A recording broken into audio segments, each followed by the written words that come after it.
అంబేద్కర్ గారి నాయకత్వంలో ఈ దేశానికి కాంగ్రెస్ పార్టీ చక్కటి రాజ్యాంగాన్ని ఇక్కడ ఉన్నటువంటి రాజ్యాంగం ప్రపంచంలో ఎవరికి కూడా లేనటువంటి చక్కటి రాజ్యాంగం.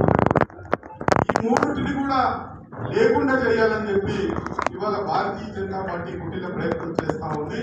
దానికి మనం తిప్పికొట్ట వచ్చినటువంటి అవసరం మనకు ఉంది.